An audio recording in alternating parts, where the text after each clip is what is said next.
प्यारे दोस्तों नमस्ते। मैं सुनाने जा रही हूँ भोलेनाथ की एक और रोचक कहानी का नाम है भोलेनाथ का गुस्सा। कहानी शुरू करने से पहले मेरे YouTube चैनल पर आप नए हैं तो मेरे YouTube चैनल को सब्सक्राइब जरूर कर ले। प्राचीन समय की बात है, किसी गांव में किशोर नाम का व्यक्ति अपनी माँ के साथ रहता था।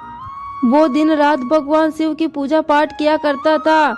हर समय ये भोलेनाथ का नाम ही उसके मुख पर रहा करता था। ओम नमः शिवाय, ओम नमः शिवाय। किशोर बेटा, आज भी तूने मुझे नहीं उठाया। खुद ही उठकर सारा काम कर लिया। खीर का भोग भी तूने ही लगा दिया। हाँ माँ, मैंने सोचा फटाफट से उठकर खीर का भोग बना लेता हूँ। शिवजी भी खीर के इंतजार में भूखे ही बैठे होंगे। ये लो माँ, भोग की खीर खाकर बताओ कैसी बनी है खीर। माँ बोली, किशोर बेटा, तूने बचपन से ही इस खीर को भोलेनाथ को खिलाते आ रहे हैं। तेरे पिताजी जिंदा थे तब इस खीर को भोलेनाथ को वो खिलाते थे, लेकिन उनके जाने के बाद तूने ये नियम बना लिया है। तेरे हाथों की खीर बहुत ही स्वादिष्ट बनती है बेटे, और मुझे भी पता है भोलेनाथ जी तुम्हारे हाथों की खीर खाने के इंतजार में बैठे रहते होंगे। तभी तो माँ, मैं सुबह सबसे पहले उठकर घर का सारा काम करके खीर ही बनाता हूँ कि भगवान शंकर को टाइम से भोग लगा सकूं। किशोर का नियम था सुबह जल्दी उठकर घर का सारा काम निपटाना और फिर उसके बाद भोलेनाथ के लिए खीर बनाना। यह कार्य पहले उसके पिताजी किया करते थे। पिताजी के गुजर जाने के बाद यह काम किशोर करने लग गया। किशोर को लगता था कि मेरे द्वारा बनाई खीर को भोलेनाथ बड़े ही प्यार से खाते हैं। इसी विश्वास पर वो रोजाना खीर बनाकर भोलेनाथ को भोग लगाता था, और अपने भगत के द्वारा भोग लगाई गई खीर को कैलाश पर्वत पर बैठे बैठे भोलेनाथ बड़े ही प्यार से खाया करते थे। माता पार्वती बोलती, स्वामी जी क्या बात है, आपके तो आनंद ही आनंद है। आपके प्रिय भगत आपको तो बहुत ही प्यार करते हैं, और आपका परम भगत किशोर तो नियम के अनुसार रोज आपको खीर खिलाता है। लाइए स्वामी जी, थोड़ी सी खीर मुझे भी दे दीजिए। किशोर के हाथों की खीर बहुत ही स्वादिष्ट होती है। हाँ देवी पार्वती, किशोर इतनी स्वादिष्ट खीर बनाता है, और इतनी स्वादिष्ट खीर से मेरे भोग लगाता है, उससे मेरा मन बहुत ही प्रसन्न हो जाता है। तभी नंदी जी और समस्त शिवगण वहां आ जाते हैं।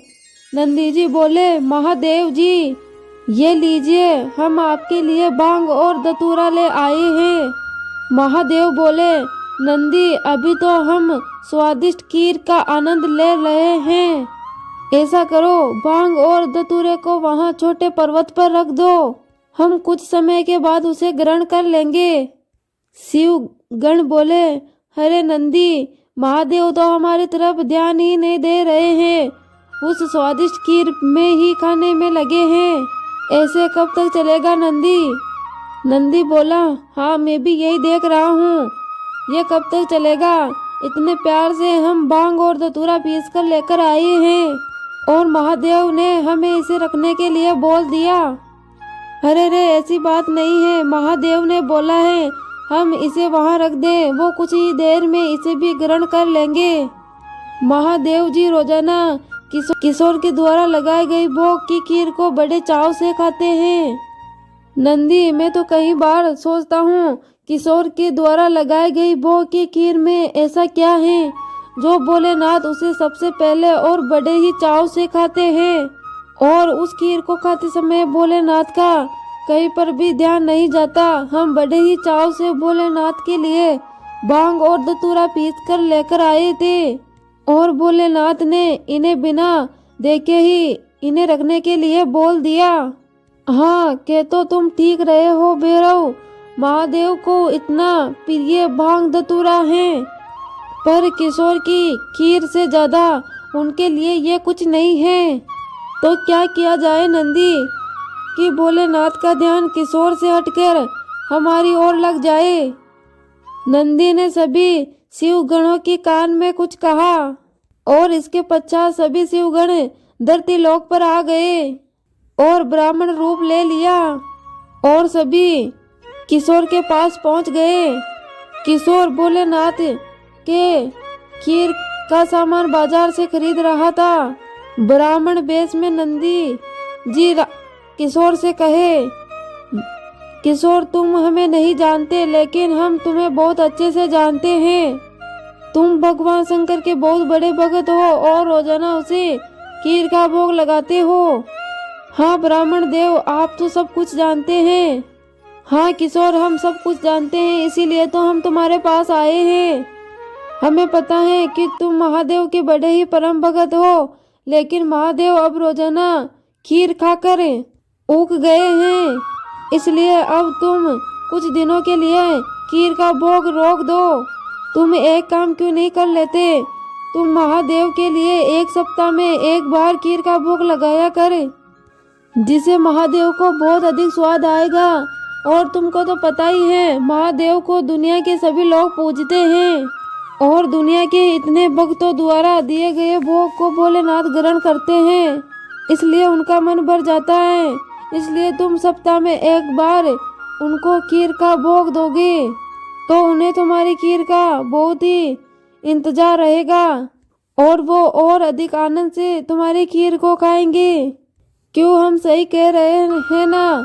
किशोर बोला, ये तो आप ठीक कह रहे हैं ब्राह्मण देव, इस विषय में तो मैंने कभी सोचा ही नहीं। अब मैं एक काम करता हूँ, मैं एक ही सप्ताह में एक ही बार भोलेनाथ के खीर का भोग लगाऊंगा, ताकि वो और भी भक्तों के द्वारा लगाए गए भोग को प्यार से खाए और फिर उनको मेरी खीर का बेसब्री से इंतजार रहेगा। बोला बोला किशोर शिवगणों की बातों में आ गया। शिवगण खुशी खुशी कैलाश पर्वत वापस लौट आए। शिव जी रोजाना किशोर की खीर का इंतजार करते रह गए कि कब किशोर उसे भोग लगाए और भोलेनाथ खीर को खाए। लेकिन कुछ दिनों तक किशोर ने खीर का भोग बनाया ही नहीं, तो भोलेनाथ को खीर कहाँ से मिलती। अब सप्ताह में किशोर एक दिन भोलेनाथ के लिए खीर का भोग बनाता और भोलेनाथ के भोग लगा दिया, तो भोलेनाथ ने खीर खा ली। फिर उसके बाद कुछ दिनों और खीर नहीं मिली, तो भोलेनाथ सोच में पड़ गए। उन्होंने अपने नेत्र बंद किए और सारी सच्चाई का पता लगा लिए। तो भोलेनाथ को बहुत गुस्सा आ गया। भोलेनाथ के गुस्से को देखकर सभी शिवगण भोलेनाथ के सामने हाथ जोड़कर क्षमा मांगने लगे। नंदी, तुम सब शिवगण जानते भी हो तुमने क्या किया है। मेरे भक्त किशोर के द्वारा भोग में अर्पित की गई खीर मुझे कितनी ही प्रिय है, और तुम लोगों ने उन्हें रोजाना खीर का भोग लगाने से मना कर दिया। महादेव, हमें क्षमा कर दीजिए, हमसे बहुत बड़ी भूल हो गई। महादेव, जब हम आपको खीर खाता देखते थे तब हम यही सोचते थे कि आप हमारी ओर कुछ भी ध्यान नहीं देते हो। अच्छा, तो ये कारण है, और तुम लोग सभी ये नहीं जानते हो कि मेरा प्रेम सभी भक्तों पर एक ही समान है। भला मैं तुमको कैसे भूल सकता हूँ, तुम तो मेरे हृदय में निवास करते हो। तुम सब तो मेरी शक्तियों द्वारा उत्पन्न हुए हो। संसार में मेरा सबसे बहुत ही प्यारा लगाव है। सब भक्त मेरे लिए समान हैं और प्रत्येक भक्त के हृदय में मैं ही विराजमान हूँ, इसलिए मेरा प्रेम कभी कम और ज्यादा नहीं हो सकता। माता पिता के लिए तो सभी बच्चों के लिए प्रेम समान होता है, फिर तुम ये भूल कैसे सकते हो। भगवान शंकर की बातें सुनकर सभी शिवगण समझ गए कि उन्होंने कितनी बड़ी भूल कर दी है। सचमुच में महादेव का प्रेम तो सभी भक्तों के लिए समान ही होता है। और फिर एक बार और सभी शिवगण किशोर के द्वार पर ब्राह्मण का रूप धारण करके गए और किशोर से बोले, मेरे पास शिव जी का एक संदेशा आया है। वो कह रहे थे कि तुम्हारी खीर इतनी स्वादिष्ट होती है कि वो सप्ताह भर की प्रतीक्षा नहीं कर सकते। सप्ताह में एक दिन के भोग से उनका मन ही नहीं भरता, इसलिए उनकी आज्ञा है कि तुम रोजाना ही उनके लिए खीर का भोग बनाओ। आप सचमुच कह रहे हैं ब्राह्मण देव, भोलेनाथ को मेरे हाथों की बनी खीर बहुत ही स्वादिष्ट लगती है। ठीक है, तो फिर मैं अब रोजाना उनके खीर का भोग लगाऊंगा। यह सुनकर किशोर बहुत ही खुश हुआ और रोजाना भोलेनाथ की खीर का भोग लगाने लग गया। अब तो समस्त शिवगण भी के साथ किशोर द्वारा बनाई गई खीर का आनंद से खाने लगे। भोलेनाथ और माता पार्वती सभी शिव गुणों को इस प्रकार खीर खाता हुआ देख कर मंद मंद मुस्कुराते रहते।